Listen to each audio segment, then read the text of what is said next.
दोस्तों Indian railway finance corporation limited यानी IRFC की बात करें तो यहाँ पे बहुत बड़ी अपडेट निकल के आ रही है। कंपनी ने क्वार्टर 3 की तैयारी कर ली है और इसकी जानकारी एक्सचेंज को दी गई है और इसी वजह से कंपनी ने इनसाइडर ट्रेडिंग को रोक दिया है सेबी के रूल्स के तहत। क्योंकि जब भी रिजल्ट आता है उस समय रिजल्ट के पहले ट्रेडिंग विंडो को क्लोज करना होता है। यहाँ पे काफ़ी बड़ी और अपडेट निकल के आ रही है क्योंकि अब हमारे सामने बजट आने वाला है। फरवरी महीने में बजट होगा और बजट के पहले रेलवे के शेयरों में रुझान पॉजिटिव हो जाता है और लोगों की एक्टिविटीज़ बढ़ने लगती है। तो क्या है आगे की संभावना, उसको समझने की कोशिश करेंगे इस वीडियो के माध्यम से। लेकिन फ्रेंड्स, उससे पहले अगर आप पहली बार हमारे चैनल पे आए तो चैनल को सब्सक्राइब कर दीजिए, एक बेल आइकॉन दबा दीजिए ताकि जब भी नया वीडियो बने पहला नोटिफिकेशन आपको मिले। वीडियो पसंद आए तो लाइक से ज़रूर कीजिए। चलो फ्रेंड्स, वीडियो स्टार्ट करते हैं। मैं हूँ आपका दोस्त एस बी दवे और हमारे अपने चैनल ऑनलाइन कमाई में आपका बहुत बहुत स्वागत है। सबसे पहले आईआरएफसी के कारोबार की बात करें तो स्टॉक की शुरुआत बिल्कुल फ्लैट हुई 146 पर जो क्लोजिंग थी कल की। इंट्राडे में 147 का हाई भी बना, यानी तेज़ी की कुछ संभावना बनी। लेकिन बिल्कुल बाज़ार में जो बिकवाली का दौर था उसमें असर ये देखने को मिला कि स्टॉक आ गया नीचे। 145 का इसने लो बना दिया, यानी स्टॉक आगे बढ़ नहीं पाया, बिकवाली शुरू हो गई और ऑलरेडी बाज़ार में दबाव का माहौल बना हुआ है। ऐसे में अंत में 146 के आसपास क्लोजिंग देखने को मिली 0.57% की, यानी लगभग ½ % की गिरावट के साथ। अब इसकी परफॉर्मेंस देखें तो ये लगातार इस समय दबाव में स्टॉक है और लगातार निगेटिव रिटर्न दे रहा है। अब आप देखें तो 12 दिसंबर को स्टॉक लगभग 166 का इंट्राडे का हाई बनाया था, वहाँ से स्टॉक लगातार गिर रहा है। आप ये देख ही सकते हो कि करीब 8 ट्रेडिंग सेशन में जो गिरावट हुई और उसकी वजह से स्टॉक 150 पे आ गया, जो स्टॉक 166 के आसपास था। वो गिरावट यहाँ पर भी थमी नहीं। 24 दिसंबर को जरूर इसने क्लोजिंग ग्रीन दी हो, लेकिन प्राइस कोई बड़ी नहीं खास। और उसके बाद अगर आप देखें तो स्टॉक गिरते हुए अब इस समय काफ़ी नीचे, यानी लगभग 145-46 की रेंज में आ गया है। तो दबाव की स्थिति बनी हुई है। जैसे ही बाजार सुधरेगा तो यहाँ पे फिर तेज़ी की संभावना बन जाएगी और अब इसके लिए नया ट्रिगर तैयार हो चुका है, वो है क्वार्टर 3 का रिजल्ट और उसके बाद में इंटरिम बजट। तो यहाँ पे आईआरएफसी ने एक्सचेंज को जानकारी दी है ट्रेडिंग विंडो को क्लोज करने को लेकर। तो सेबी के रूल्स के तहत यहाँ पे जब भी कंपनी अपना क्वार्टर 3 का रिजल्ट तैयार कर देगी तो ट्रेडिंग विंडो को क्लोज करना होगा। तो बिल्कुल ये बात क्लियर हो चुकी है कि रिजल्ट तैयार हो चुका है कंपनी का।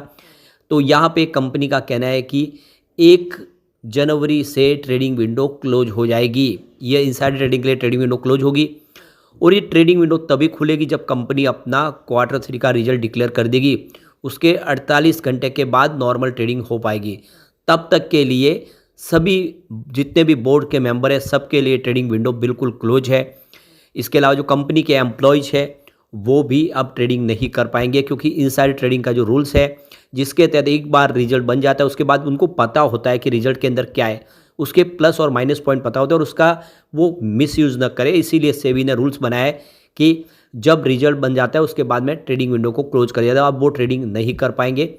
तो देख सकते हो कि इसकी जानकारी आ गई है, रिजल्ट मतलब तैयार हो चुका है। वैसे तो प्रमोटर के लिए भी यही रूल्स है, प्रमोटर भी ट्रेडिंग नहीं कर सकते। लेकिन जैसे कि आपको पता ही होगा आईआरएफसी में president of India promoter group से है, तो उसमें आप समझ सकते हो कि ये जो ट्रेडिंग होगी इसकी जो बंदिश है वो सिर्फ यहाँ पे आपको देख सकते हो कि एम्प्लॉयज़ के लिए और बोर्ड के मेंबर्स के लिए है। अब रिजल्ट की संभावनाओं को भी तलाश लेते हैं। पिछला क्वार्टर 1 और क्वार्टर 2 कैसा था। सबसे पहले बात करें टोटल इनकम की। क्वार्टर 1 में 6,766 करोड़ के आसपास थी और सितंबर में यानी क्वार्टर 2 में बढ़ के 6,900 करोड़ के आसपास पहुंच गई, यानी कंपनी की इनकम बड़ी है क्वार्टर ऑन क्वार्टर बेसिस पे।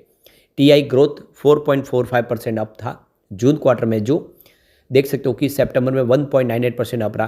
तो टीआई ग्रोथ में कमी आई है। कंपनी के खर्च की बात को 34.28 करोड़ का खर्च था जून क्वार्टर में, जो सितंबर में बढ़ के 38.81 करोड़ के आसपास पहुंच गया। यही इस कंपनी की सबसे बड़ी जीत है। इसका खर्च बहुत ही कम है। कंपनी में सिर्फ 40 से 45 एम्प्लॉय काम करते हैं। इनकी कॉर्पोरेट ऑफिस भी बहुत छोटी है और पहले तो होटल अशोका से ही ऑपरेट होता था। तो आप क्लियरली समझ सकते हो कि इसका बिजनेस वाकई में शानदार है, क्योंकि बहुत ही कम खर्च है। सामने 2 डिजिट में खर्च है लेकिन इस कंपनी की इनकम 4 डिजिट में। टी ग्रोथ इसका देखें तो 4.65% डाउन था जून क्वार्टर में, जो सितंबर में 13.21% अप हुआ। एबिटाडा अगर देखें तो 6,731 करोड़ के आसपास था जून क्वार्टर में, जो सितंबर में बढ़ के 6,861 करोड़ तक पहुंचा। एबिटाडा ग्रोथ की बात करें तो 4.50% अप था जून क्वार्टर में, जो सितंबर में देख सकते हो कि 1.93% अप रहा। अब पीएटी की बात करें, प्रॉफिट आफ्टर टैक्स, तो 1,576.83 करोड़ का बताया था जून क्वार्टर में, जो क्वार्टर 2 में बढ़ के 1,612.65 करोड़ तक पहुंचा। नहीं, प्रॉफिट में वृद्धि हुई है क्वार्टर ऑन क्वार्टर बेसिस पे। अब पीएटी ग्रोथ की बात करें तो 8.18% डाउन था जून क्वार्टर में, जो सितंबर में 2.27% अप हुआ। एबिटाडा मार्जिन अगर देखें तो 99.49% जून क्वार्टर में था, जो सितंबर में 99.44% हुआ। नेट प्रॉफिट मार्जिन 23.31% के आसपास था जून क्वार्टर में, जो सितंबर में देख सकते हो कि 23.37% के आसपास है, यानी नेट प्रॉफिट मार्जिन में वृद्धि हुई है। ईपीएस 1.21 रुपीज़ था क्वार्टर 1 में, जो क्वार्टर 2 में 1.23 रुपीज़ के आसपास आए। कुल मिला के क्लियरली देख सकते हो कि रिजल्ट बेहतर रहा है क्वार्टर ऑन क्वार्टर बेसिस पे, और अब रिजल्ट आने वाला है फिर से हमारे सामने। अब यूनियन बजट आने वाला फाइनेंशियल ईयर 2025-26 का, और काफ़ी ज़्यादा एक्सपेक्टेशन है कि इस बार भी कैपेक्स बढ़ाया जा सकता है। पिछली बार 2.62 लाख करोड़ का कैपेक्स था, जिसमें अच्छी खासी वृद्धि की गई थी। तो यहाँ पे देख सकते हो कि विलियम ओ नील के मयूरेश जोशी की तरफ से जो बयान निकल कर आया है कि आने वाला जो समय है वो रेलवे शेयरों के लिए काफ़ी बेहतर हो सकता है, क्योंकि बजट में इस बार कुछ बड़ा ऐलान की संभावना बन रही है। तो पहले रेलवे सिर्फ आवाजाही के लिए था, लेकिन अब इसमें आप देखो कि फ्रेट कॉरिडोर बनाए जा रहे हैं, और बहुत सारे नए कॉरिडोर के माध्यम से अब जो सामान की आवाजाही भी ज़्यादा से ज़्यादा ट्रेन के माध्यम से हो रही है, क्योंकि वो बहुत ज़्यादा सुरक्षित है और समय पे माल पहुंच पाता है हाईवेज के मुकाबले, और इसीलिए उसको ज़्यादा पसंद करते हैं। तो अब देख सकते हो कि इससे भी रेवेन्यू अर्न होने लगा। रेलवे काफ़ी समय के बाद अच्छे खासे प्रॉफिट में आ गई है। एक समय भारी भरकम लॉस में चलती थी इंडियन रेलवे, अब वो समय गुजर चुका और इसीलिए सरकार इस पर भारी भरकम खर्च भी कर रही है। तो दुनिया का एक बहुत बड़ा रेलवे नेटवर्क है इंडिया का। अगर आप ट्रैक की लेंथ देखें तो 1,26,366 किलोमीटर की है, जिसमें 7,335 स्टेशन है, और देख सकते हो कि 67,956 किलोमीटर का रूट है। 13 लाख एम्प्लॉयज़ काम करते हैं रेलवेज के अंदर। सरकार ने जो बजट रखा था, आप देख सकते हो फाइनेंशियल 2023-24 के लिए, वो 2013-14 के मुकाबले 9 टाइम्स ज़्यादा है। और अब आप देख सकते हो जिस तरह से सरकार बजट बढ़ा रही है, इस बार भी अपेक्षा है कि बजट और बढ़ेगा।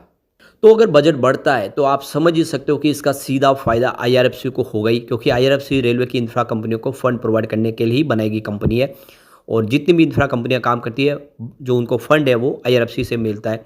ऐसे में सरकार अगर कैपेक्स बढ़ाती है सरकार की तरफ से, तो इसका फ़ायदा आईआरएफसी को डेफिनेटली होगा। तो ये जो बजट है यह बहुत बेहतरीन कर सकता है आईआरएफसी के लिए, और आप देख दो कि आईआरएफसी की प्राइस में भी आने वाले समय वृद्धि की संभावना देखने को मिल सकती है, क्योंकि पिछले हम बजट में देखा है कि जब भी बजट आते हैं रेलवे के शेयर दौड़ते हैं।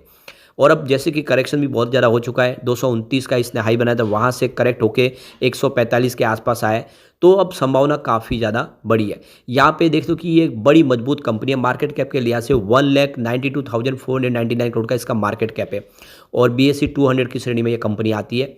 तो कुल मिला के आने वाला समय काफ़ी बेहतर रह सकता है, और अब जैसे क्वार्टर 3 के पहले इसमें काफ़ी ज़्यादा उम्मीद जगी है। लेकिन फ्रेंड्स, कोई भी इन्वेस्टमेंट करने से पहले अपने फाइनेंशियल एडवाइज़र से एडवाइस ले ले, या अपना खुद का रिसर्च करें, क्योंकि मैंने वीडियो आपके एजुकेशनल पर्पज़ के लिए ही बनाया। वीडियो पसंद आए तो लाइक से जरूर कीजिए और चैनल को सब्सक्राइब कर दीजिए। Thank you friends.